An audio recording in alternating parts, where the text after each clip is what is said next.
Subscribe करिए हमारे channel target UP TET CTET को और बेल आइकन को दबाइए।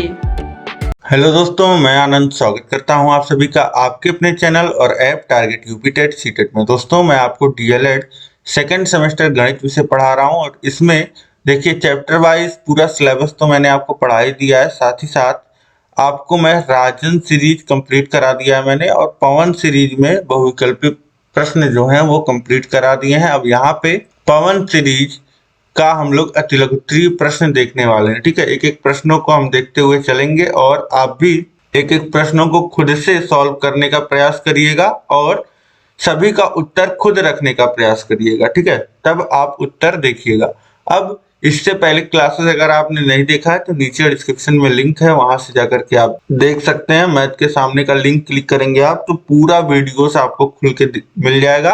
इन सभी वीडियोस को आप देख डालिए, आपके लिए बहुत ही महत्वपूर्ण है हर एक वीडियो, और सभी वीडियो आप कर लोगे तो कोई दिक्कत आपको रही नहीं जाएगी। एग्जाम में आप बहुत अच्छा स्कोर करके आओगे। चलिए देखते हैं, पहला प्रश्न है यहाँ पे, अभाज्य संख्याएं क्या हैं? तो वे संख्याएं जो केवल एक और स्वयं से ही पूरी पूरी विभाजित होती हैं अभाज्य संख्याएं कहते हैं। जैसे कि 3, 7, 11। अब 3 क्या है? या तो खुद 3 से डिवाइड होगा या फिर 1 से पूरा पूरा डिवाइड होगा। ठीक है, 3 से डिवाइड होगा 1 आ जाएगा और 1 से 3 बार में डिवाइड होगा। ठीक है, पूरा पूरा विभाजन जो है, जैसे 7/2 है, 7/3 करेंगे, 7/4 करेंगे तो 7 जो है वह पूरा पूरा केवल 1 से कटेगा 7 बार में और फिर 7 से कटेगा 1 बार में।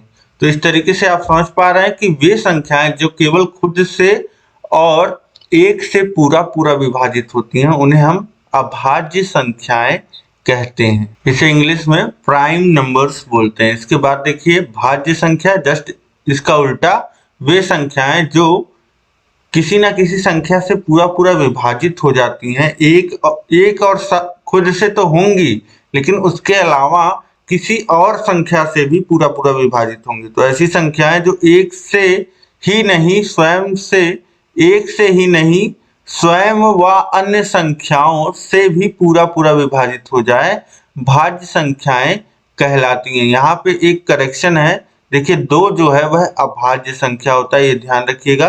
तो यहाँ पे 2, 3, 7, 11 है, ये आप सही कर लीजिएगा। 2 अभाज्य संख्या होता है, प्राइम नंबर होता है। ठीक, और इसके बाद भाज्य संख्याएं आपकी 4, 6, 8, 10, 12, इस तरीके से ये आपकी भाज्य संख्याएं होती हैं। अब इसके बाद अगला प्रश्न देखेंगे हम, प्रश्न संख्या 3 है, समापवर्त्य क्या है? समापवर्त्य, इसमें देखिए समान और अपवर्त्य शब्द छुपा हुआ है। समान अपवर्त्य, अपवर्त्य का मतलब क्या होता है? मल्टीपल, गुणज। अब 2 संख्याएं अगर दी हैं या 2 से अधिक संख्याएं दी गई हैं और उनके गुणज हम लिखें तो उनके गुणज में हमें कुछ गुणज ऐसे मिलेंगे जो सभी में उपस्थित होंगे, सभी दी गई संख्याओं में उपस्थित होंगे। तो ऐसे को हम क्या कहेंगे? ऐसे जो सब में उपस्थित है उन्हें हम समापवर्त कहेंगे। वही देखिए यहाँ पर परिभाषा, वह संख्या अथवा व्यंजक जो 2 या 2 से अधिक संख्याओं तथा व्यंजकों में प्रत्येक द्वारा पूर्णतः विभाजित हो जाता है, दी हुई संख्याओं एवं व्यंजकों का समापवर्त कहलाता है। अब देखिए समापवर्त क्या कहलाएगा? जो दिए गए व्यंजक हैं उनसे पूरा पूरा डिवाइड हो जाए, और डिवाइड पूरा पूरा कब होगा? जब गुणज रहेगा, मल्टीपल रहेगा। बात वही है, इन्होंने दूसरे तरीके से बोला था और मैं आपको दूसरे तरीके से समझा रहा था, कोई दिक्कत नहीं है। जो वह संख्या जो दिए गए संख्याओं से पूरा पूरा विभाजित हो जाए वह समझिए कि समापवर्त है। इसके बाद देखिए अगला प्रश्न है, प्रश्न संख्या 4, जोड़ क्या है? तो गिनती करने की प्रक्रिया को लगातार करना ही जोड़ कहलाता है। ठीक है, जोड़ एक तरीके से क्या है? गिनती करना ही तो है। जैसे पहले कोई 2 बच्चे विद्यालय में आए तो 2 गिनती कर लिया आपने, फिर 1 आया, फिर 3 एक साथ आ गए, फिर 5 आ गए। तो इस तरीके से आप जोड़ ही तो कर रहे हो, 3 3 6 और 5 11। ये क्या है? ये जोड़ ही है। गिनती जो है वह, गिनती का अगला जो प्रक्रिया है वह जोड़ है। इसके बाद देखिए अगला प्रश्न है, जब आप शून्य को किसी पूर्ण संख्या में जोड़ते हैं तो क्या परिणाम प्राप्त होता है? शून्य को किसी संख्या में जोड़ने पे वही पूर्ण संख्या हमको मिल जाती है, यानी कि किसी पूर्ण संख्या में यदि शून्य को जोड़ा जाता है तो योगफल वही संख्या होती है। इसीलिए शून्य को पूर्ण संख्याओं में योग का तत्समक अवयव बोलते हैं। योग का तत्समक अवयव, ये शब्द याद रखिएगा। योग का तत्समक अवयव, योग का तत्समक अवयव का मतलब हो गया वह संख्या जिसको हम किसी संख्या में जोड़ दें, उस संख्या के मान में कोई परिवर्तन ना हो। जैसे 5 में हम क्या जोड़ दें कि उसके मान में कोई परिवर्तन ना हो, तो शून्य। तो शून्य ही है क्या? तत्समक अवयव। इसके बाद देखिए अगला प्रश्न, प्रश्न क्या 6, गुणन संक्रिया का संवरक प्रगुण क्या है? गुणन प्रक्रिया का संवरक प्रगुण, तो पूर्ण संख्याओं का गुणनफल सदैव पूर्ण संख्या होता है। यह गुणन संक्रिया का संवरक प्रगुण है। गुणन जो संक्रिया है उसका संवरक प्रगुण क्या होता है? यह इसका एक गुण है। जैसे दो संख्याओं का आप गुणा करेंगे, दो पूर्ण संख्याओं का, तो एक पूर्ण संख्या ही मिलेगी। पूर्ण संख्या होल नंबर जिसका डेसिमल पार्ट 0 होता है। पूर्ण संख्या है क्या? आपका 1 2 3 4 5 6। तो इस तरीके से अगर दो पूर्ण संख्याओं का आप आपस में गुणा करेंगे तो एक पूर्ण संख्या ही मिलती है। इसको क्या कहते हैं? गुणा कर रहे हैं तो गुणा जो संक्रिया है उसका यह संवरक प्रगुण है, यह इसका गुण है, गुणन संक्रिया का गुण है। इसके बाद देखिए अगला प्रश्न है, प्रश्न संख्या 7, भाग की संक्रिया को समझाइए। तो भाग की संक्रिया गुणन संक्रिया के विलोम होती है। जैसे 4 का गुणा 5 में कर रहे हैं तो 20 मिलता है, वैसे 20 में अगर 4 का भाग कर देंगे तो 5 मिल जाएगा। तो यही हो गया आपका भाग संक्रिया को। इस तरीके से आप गुणा के विलोम के रूप में समझा सकते हैं। इसके बाद देखिए अगला प्रश्न, प्रश्न के 8, संख्या पद्धति किसे कहते हैं? तो अंकों से संबंधित संख्याओं की जानकारी को संख्या पद्धति कहते हैं। संख्या पद्धति का मतलब क्या हो गया कि संख्याओं की एक पद्धति बनाई गई है, एक तरीका बनाया गया है, एक नियम बनाए गए हैं, संख्याओं के बारे में जानकारी जो जुटाई गई है उसी को संख्या पद्धति कहते हैं। इसके बाद देखिए अगला प्रश्न है, प्रश्न क्या 9, गुणन का तत्समक अवयव किसे कहते हैं? अब देखिए जोड़ का तत्समक अवयव आपने पढ़ा। जोड़ में क्या है? संख्या के मान में कोई परिवर्तन ना हो, ऐसी कौन सी संख्या जोड़ दिया जाए, तो शून्य था। अब गुणन में ऐसी कौन सी संख्या से गुणा कर दिया जाए कि मान में कोई परिवर्तन ना हो, तो 1 को इसीलिए गुणा का तत्समक अवयव कहते हैं, क्योंकि 5 में अगर 1 से गुणा कर देंगे तो 5 के मान में परिवर्तन नहीं होगा, यानी कि 1 क्या हो जाएगा? गुणा का तत्समक अवयव। इसके बाद देखिए अगला प्रश्न है, प्रश्न क्या 10, साहचर्य प्रगुण क्या है? तो 3 पूर्ण संख्याओं को जोड़ते समय किन्हीं 2 का समूह पहले बना लेने से योगफल में कोई अंतर नहीं पड़ता है। पूर्ण संख्याओं में यह योग संक्रिया का साहचर्य प्रगुण कहलाता है। अब साहचर्य, साथ में चलना, साथ में रखना, साहचर्य। साहचर्य का हिंदी अर्थ होता है साथ में। ठीक, तो अब 3 संख्याएं जुड़ रही हैं, 2 धन 3 धन 5, इस तरीके से। तो चाहे आप 2 धन 3 पहले करिए फिर बाद में 5 करिए, या फिर 10 मिलेगा आपको ऐसे भी, या फिर आप 2 धन 3 धन 5 कर लीजिए, 3 और 5 को पहले जोड़ लीजिए तब भी आपको 10 मिलेगा। तो इस तरीके से यह क्या है? यह योग संक्रिया का साहचर्य प्रगुण है। इसके बाद देखिए अगला प्रश्न है, प्रश्न क्या 11, प्राकृतिक संख्याएं क्या हैं? तो प्राकृतिक संख्याएं गिनने में प्रयुक्त होने वाली संख्याएं प्राकृतिक संख्याएं हैं। 1 2 3 4 ये गणन संख्याएं अथवा प्राकृतिक संख्याएं कहलाती हैं, या इसी को नेचुरल नंबर्स बोलते हैं इंग्लिश में। ठीक है, अब इसके बाद हम लोग देखेंगे अगला प्रश्न है, प्रश्न संख्या 12, सबसे छोटी प्राकृतिक संख्या क्या है? तो प्राकृतिक संख्या गिनती संख्याएं शुरू होती हैं 1 2 3 4, और सबसे छोटी जो संख्या होती है वह होती है 1। इसके बाद देखिए अगला प्रश्न है, प्रश्न संख्या 13, पूर्णांक क्या है? तो सभी पूर्ण संख्याएं तथा ऋणात्मक संख्याएं पूर्णांक कहलाती हैं। पूर्ण संख्याएं और उन्हीं पूर्ण संख्याओं का आप शून्य ले लीजिए, यानी कि पूर्ण संख्याओं को ले लीजिए, 1 2 3 4 होल नंबर ले लीजिए, और इसी नंबर्स का नेगेटिव रख लीजिए, -1 -2 -3, ये सभी क्या है? पूर्णांक हैं। इन्हीं को पूर्णांक संख्याएं कहलाती हैं। ये धनात्मक पूर्णांक हो जाता है, ये ऋणात्मक पूर्णांक। इसके बाद देखिए अगला प्रश्न है प्रश्न संख्या 14, धन पूर्णांक किन्हें कहते हैं? तो सभी प्राकृतिक संख्याएं धन पूर्णांक कहलाती हैं। जो धनात्मक संख्याएं, धनात्मक पूर्णांक जो होते हैं उनको हम धन पूर्णांक कहते हैं। इसके बाद देखिए अगला है 15, ऋणात्मक पूर्णांक किसे कहते हैं? तो सभी ऋणात्मक संख्याएं ऋण पूर्णांक कहलाती हैं। जैसे यहाँ पे -1, -2, -3 ये क्या है? ऋण पूर्णांक हैं। इसके बाद देखिए अगला प्रश्न है प्रश्न संख्या 16, दो परिमेय संख्याओं p/q तथा r/q का योगफल क्या होगा? अब देखिए p/q और धन r/q का योगफल मतलब कि धन का चिन्ह लगेगा और दोनों के बटे में q है तो q लिख दीजिए और p धन r यही हो जाएगा। p धन r बटे q यही जो हो जाएगा, यही इन दोनों का योगफल हो जाएगा। इसके आगे और इसको हम सॉल्व नहीं कर सकते तो यहीं पे छोड़ देंगे। इसके बाद देखिए अगला प्रश्न संख्या 17, समवरक नियम क्या है? तो दो धन पूर्णांकों का योगफल सदैव एक धन पूर्णांक होता है। इसको क्या बोला जाता है? समवरक नियम।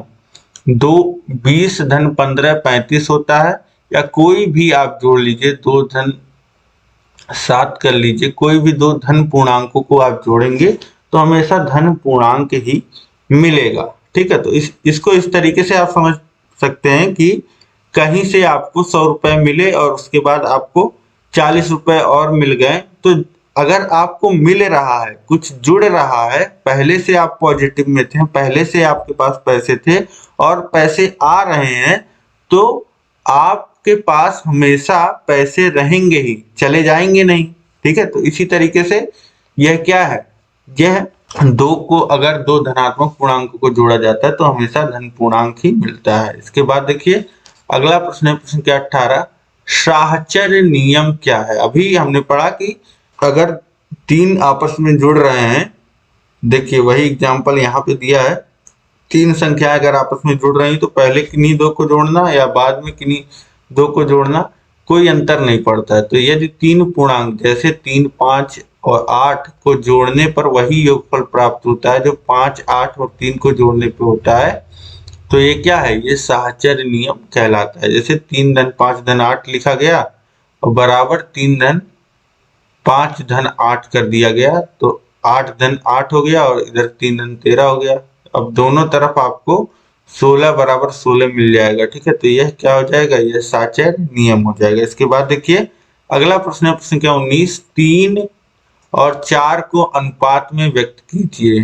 3 और 4 को, तो 3 अनुपाते 4 लिख दीजिए, बस यही अनुपात में व्यक्त हो गया। इसके बाद देखिए अगला प्रश्न 20, दो संख्याओं में अनुपात 5 अनुपाते 3 है, इसमें प्रथम पद तथा द्वितीय पद बताइए। जो पहले आया वो प्रथम पद, जो बाद में आया है वो द्वितीय पद। तो प्रथम पद 5, द्वितीय पद 3। इसके बाद देखिए प्रश्न संख्या 21, समानुपात किसे कहते हैं? जब दो अनुपात आपस में बराबर होते हैं, दो अनुपात बराबर होते हैं तो उसे समानुपात कहते हैं। दो समान अनुपातों को समानुपात कहते हैं।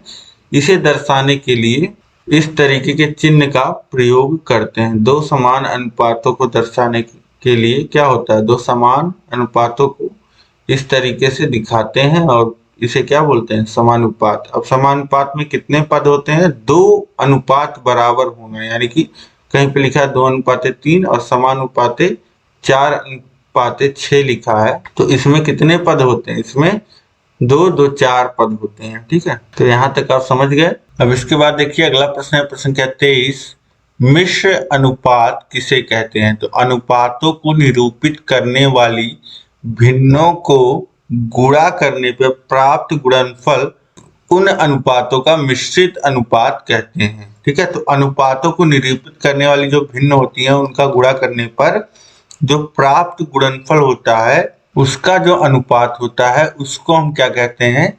अनुपातों का मिश्रित अनुपात कहते हैं। जैसे कहीं पे लिखा है 2 अनुपाते 3 और कहीं पे लिखा है 7 अनुपाते 1।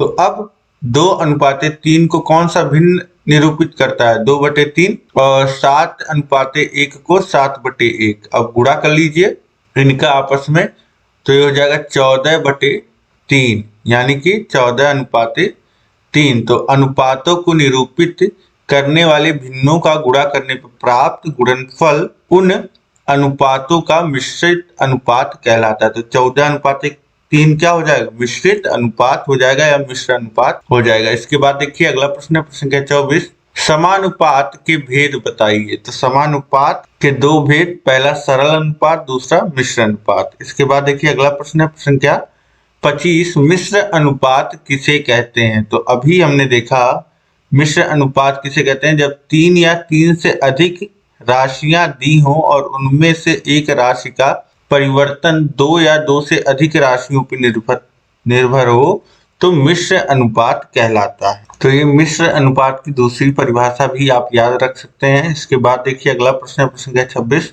सजातीय व्यंजक किन्हें कहते हैं? तो सजातीय व्यंजक एक ऐसा बहुपद व्यंजक जिसमें केवल एक चर x हो सजातीय व्यंजक कहलाता है। ऐसे बहुपद व्यंजक में दूसरा चर नहीं होता है। तो समझ जाइए सजातीय व्यंजक किसे कहेंगे। सजातीय व्यंजक जो होगा उसमें केवल एक चर होगा। देखिए पद तो बहुत सारे हो सकते हैं, जैसे x³ लिखा हो, 2x² लिखा हो, +3 लिख दिया हो, तो ये पद तो 3 हो गए और 2 पद x के आ रहे हैं तो x ही आए। अगर y आ रहा है तो y ही आए, ठीक है। कोई और आ जाएगा तो वो विजातीय हो जाएगा, ठीक है। अगर एक ही पद आ रहा है, एक ही वेरिएबल आ रहा है, एक ही चर आ रहा है तो उसे सजातीय कहेंगे। जैसे 3x² + 2x - 6 = 0। अब ये तो समीकरण हो गया। व्यंजक की केवल बात करें तो भी यह सजातीय व्यंजक होगा। इसके बाद देखिए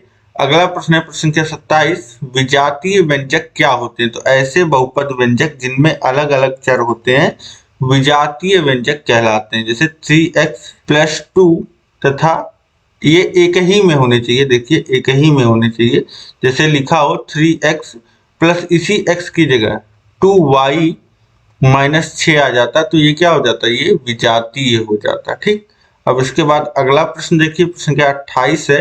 समीकरण क्या है? तो एक समीकरण समता सूचक चिन्ह युक्त बीजीय व्यंजक पर एक प्रतिबंध है जिसमें चर के किसी विशिष्ट मान के लिए व्यंजक के दोनों पक्ष का मान समान होता है। अब देखिए समीकरण में क्या होता है? समता सूचक चिन्ह यानी कि बराबर का चिन्ह होता है और बीजीय व्यंजक पे ये दो पक्षों का एक प्रतिबंध है जिसमें किसी जो चर के किन्हीं मान के लिए दोनों पक्षों का जो मान होता है वह बराबर होता है। समझ गए?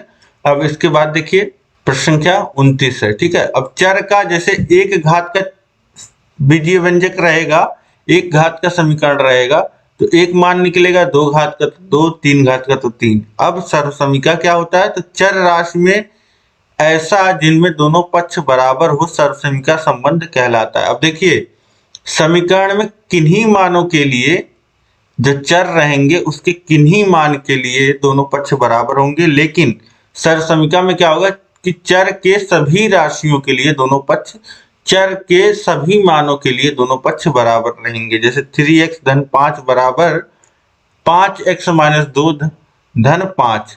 तो इसमें x की कुछ भी वैल्यू रख लीजिए आप तो दोनों पक्ष बराबर मिलेंगे। आप यहाँ पे 3x कर लीजिएगा, 5x सही है तो ये हो जाएगा 3x - 2। इन्होंने क्या किया है यहाँ पे 5x - 2x करना था। देखिए हाँ अब सही कर लीजिए इसको, 5x - 2x, ये यहाँ पे x छूट गया है।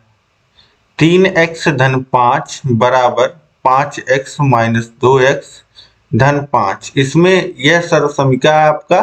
इसमें x का कोई भी मान आप रखेंगे तो दोनों पक्ष आप बराबर, x का मान 1 रख देंगे आप।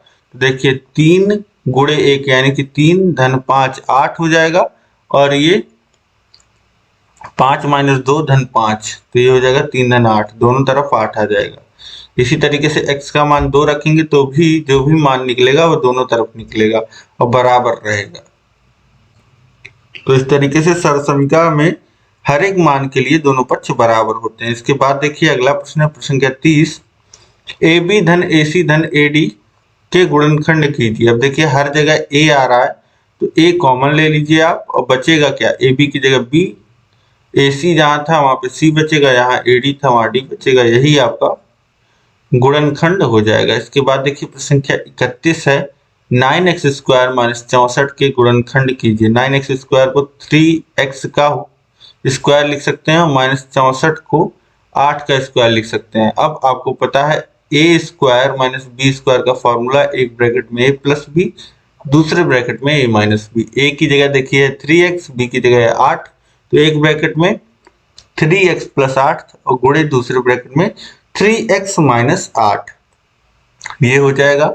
इसके बाद देखिए अगला प्रश्न है प्रश्न संख्या 32, क्षेत्रफल क्या है? तो किसी तल का वह भाग जो एक आकृति की बाह्य सीमाओं के भीतर घिरा रहता है उस आकृति का क्षेत्रफल कहलाता है। ठीक है, तो कोई भी बंद आकृति के अंदर जो क्षेत्र होता है उसे क्या कहते हैं? क्षेत्रफल कहते हैं। तो किसी तल का वह भाग जो एक आकृति की बाह्य सीमाओं के भीतर घिरा रहता है उस आकृति का क्षेत्रफल कहलाता है। ठीक है, वो जितना भाग रहता है उसी को हम लोग क्या कहते हैं? जितना पार्ट घिरा रहेगा, चाहे वह सर्कल के रूप में हो, चाहे त्रिभुज के रूप में हो, चाहे कोई ऐसी टेढ़ी मेढ़ी आकृति हो, जो क्षेत्र घिरा रहेगा वही क्या कहलाएगा?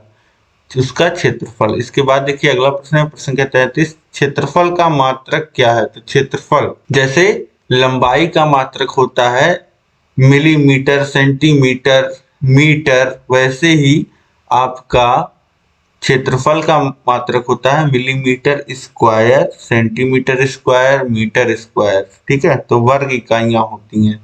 इसके बाद देखिए प्रश्न संख्या 34 है, यदि किसी त्रिभुज का आधार 32 मीटर और ऊंचाई 12 मीटर है तो उसका क्षेत्रफल ज्ञात कीजिए। अब त्रिभुज के क्षेत्रफल का सूत्र आपको पता ही होता है 1/2 आधार गुणे ऊंचाई। अब त्रिभुज का आधार दे दिया है, ऊंचाई दे दिया है, तो क्षेत्रफल तो आप निकाल ही लोगे 1/2, 32 गुणे 12, 2 से काटेंगे 32 को 16 आ जाएगा। अब 16, 160 और 30, 190 और 2, 92 मीटर स्क्वायर, ये आपको वैल्यू मिल जाएगा। ठीक है, 192 वर्ग मीटर या मीटर स्क्वायर लिखिए।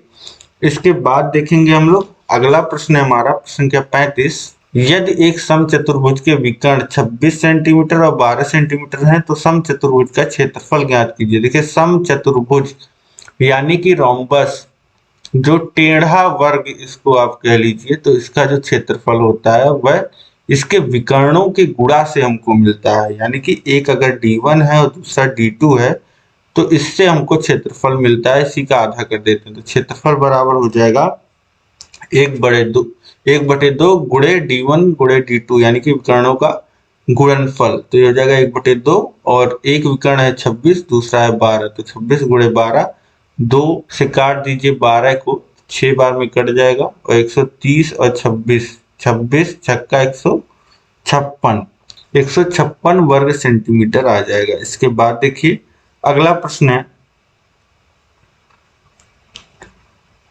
प्रश्न संख्या 36, एक घन की कोर 14 सेमी तो उसका आयतन ज्ञात कीजिए।